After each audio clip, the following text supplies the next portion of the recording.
Good Monday morning. This is 106.1 KYVZ. Joe Vazurek on the phone once again with meteorologist Chris Sramek at Decision Weather Now, as well as America's Weather Streaming Channel. Chris, after an unbelievably windy weekend, things quite a bit calmer this morning. Yeah, Joe, we started the conversation about the wind, I think, the middle of last week, and we were pretty sure that this event over the weekend was going to be a wind maker, and we had a little concern about the severe weather, but we thought it would be to the east and northeast, and that's what it ended up doing. I don't ever remember one being this windy for that long of a time.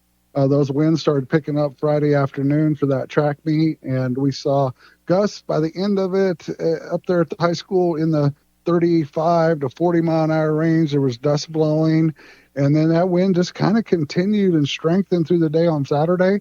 We saw winds out ahead of the storm system as the low pressure developed out northeast Colorado pick up to 50 mile an hour from a southeast direction, and then as we got into that midday time frame, it started swinging to the west, and then we saw the fire break out south of town, and that midday period, those winds were howling pretty good. Then that low pressure moved over us. We had a 1 hour window where they kind of went calm and they were low, and then immediately turned back to the west, and we were back at 50 miles an hour just like that through the rest of the day. And then as we woke up on Sunday morning, they were going 60 to 70 miles an hour during the early morning hours, pretty much all the way through the middle of the afternoon before they started subsiding late yesterday afternoon and evening. That led to all kinds of problems, fires. We had dust shutting down the interstate, wrecks on highways, and just a severe weather weekend that was not your typical severe weather. And then we have the eclipse coming. We started talking about that last week as well. On Thursday, we had the family night at the school where the school prepared for educational event with the families, and the elementary students got their protective eye boxes all gathered, ready to go. And we had about a 50-50 chance, we thought, with this one pulling out of here this morning. Now it's up in the upper Midwest. We got a little bit of snow up in the Dakotas, some rain up in Minnesota, the Great Lakes. That one will be moving away. And then another low starting in the El Paso area that's got light rain showers down there in eastern Texas, Louisiana, that'll be lifting north, eventually spreading over Oklahoma and Arkansas by evening. That is the path of totality, where we got 100% coverage here about midday.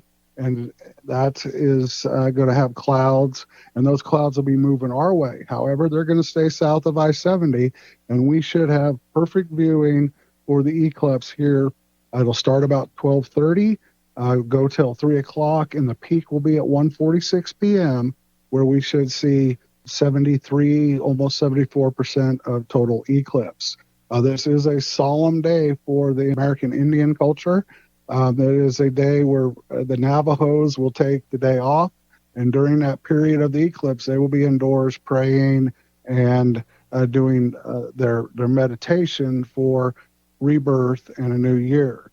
It also means rebirth during that period of total eclipse. Tradition is that Father Sun is reuniting with Mother Moon and regenerating, and if you're pregnant or have a baby on an eclipse, that is very special and solemn and a time of prayer and solemnity for the indigenous culture.